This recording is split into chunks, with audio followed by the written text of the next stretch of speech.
ಸತ್ಯನಾಂತಿಗೆ ಹಿಂದಿರುಗಬೇಕು. ವಿರಾಟ ರಾಯನ ಪುತ್ರಿಯಾದ ಪುತ್ರವರ ಅಭಿಮನ್ಯ ಲಗ್ನವಾಯಿತು. ತಮಗೆ ಇನ್ನು ಬರಬೇಕಾದ ಅರ್ಧ ರಾಜ್ಯವನ್ನು ಕೊಡುವಂತೆ ಕೇಳಲು ತಮ್ಮ ಪ್ರೋಪೈತರಾದ ದ್ರೋಣರನ್ನು ಧರ್ಮರಾಯರು ದುರ್ಯೋಧನರಿಗೆ ಕಳಿಸಿದರು. ದುರ್ಯೋಧನ ಸಂಧಿಗೆ ಸಮಸ್ಯೆಲ್ಲ ಯುದ್ಧವೇನು ಅನಿವಾರ್ಯವಾಗಿ ಒದಗಿ ಬಂದರು.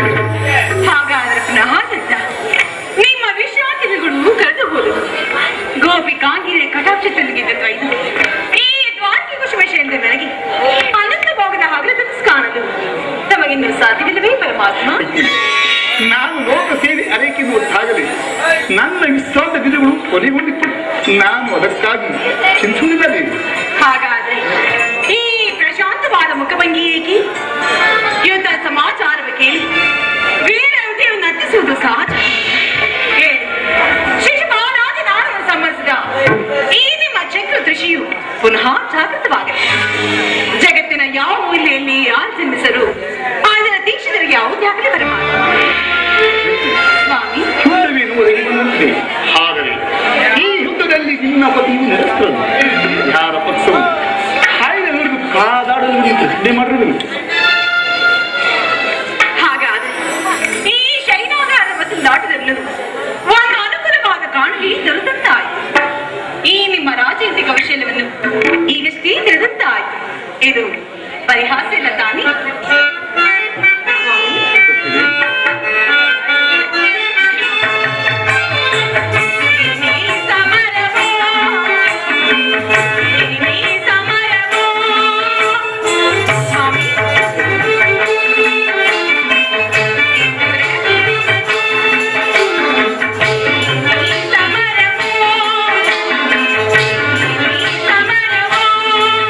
ಚಿರನೂತನ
ಮಧುರು ವೇಣು ಧ್ಯಾನದಿಂದ ವಿಶ್ವ ಸೃಷ್ಟಿ ನಡೆಸಿದ ಈ ಲಲಿತ ಕೃಷ್ಣನ ಮಧುರ ರೂಪವನ್ನು ಜನರು ನೋಡಿಯೇ ಇರುವರು. ಕಂಸ ಶಿಶುಪಾಲಾದಿ ದಾನವರನ್ನು ಲೀಲಾ ಮಾತಿನ ಸೆಲೆ ಬಿಡಿದ. ಇವನ ಪ್ರಚಂಡ ಅಟ್ಟಹಾಸದಿಂದ ಜಗತ್ತಿನ ಉಳಿವು ಕಲ್ಪಿಸದಿರುವುದು. ಆದರೆ ಈ ಸಾರಿ ಯುದ್ಧವು ಪ್ರಾರಂಭವಾಗುವ ಮುನ್ನ ಇವೆರಡರಿಂದ ವಿಭಿನ್ನನಾದ ಬೇರೆ ಒಬ್ಬ ಕೃಷ್ಣನ ಜನರು ನೋಡುವುದು. ನಾನು ನಿರಸ್ತ್ರನು. ಈ ಕುರುಕ್ಷೇತ್ರ ಯುದ್ಧ ಸೂತ್ರವು ನನ್ನ ಕೈಯಲ್ಲಿ ಚದರಂಗ ದಾನದಂತೆ ದಪ್ಪಾಂತ್ಯ ಚಿತ್ರವನ್ನು ಅಲ್ಲಿಂದಿಗೆ ಇಲ್ಲಿಂದಲಿಗೆ ನಡೆಸುವುದು. ಸಸ್ತಾದ ಸಂಗ್ರಮಿ ಪೌರುಷದ ಪರಮ ಅವಧಿಯನ್ನು ಜನರಿಗೆ ತಿಳಿದಿರುವುದು. ನಾನು ಆ ಜ್ಞಾನವನ್ನು ಅರಿಸುವುದು. ಮಾನವ ಶತಕೋಟಿ ಶಸ್ತ್ರಾಸ್ತ್ರಗಳು ಪರಾಭವಿಸಿ ಹೇಗೆ ವಿಜಯದ ಪುತ್ರಪೀಠ ಹೇರಬಲ್ಲ ಎಂಬುದನ್ನು ಜಗತ್ತಿಗೆ ತೋರಿಸುವುದು. ಸತ್ಯ ಚಿರಪ್ರಕಾಶದಿಂದ ಜಗತ್ತನ್ನು ಬೆಳೆಸುವುದು. ಈ ಕುರುಕ್ಷೇತ್ರ ರಕ್ತಪಳೆಯಲ್ಲಿ ನನ್ನ ಕೈಗಳು ಸ್ವಚ್ಛ ಇವಿದಂತೆ ನಿರುತ್ತವಾಗಿ ಬೆಳೆಯುವುದನ್ನು ನೀನೇ ನೋಡುವಂತೆ. ಇಂತಹ ಅಪೂರ್ವ ಸಾಧನ ಉದ್ದೇಶವೇನು ಪ್ರಭು? ರುಕ್ಮಿಣಿ,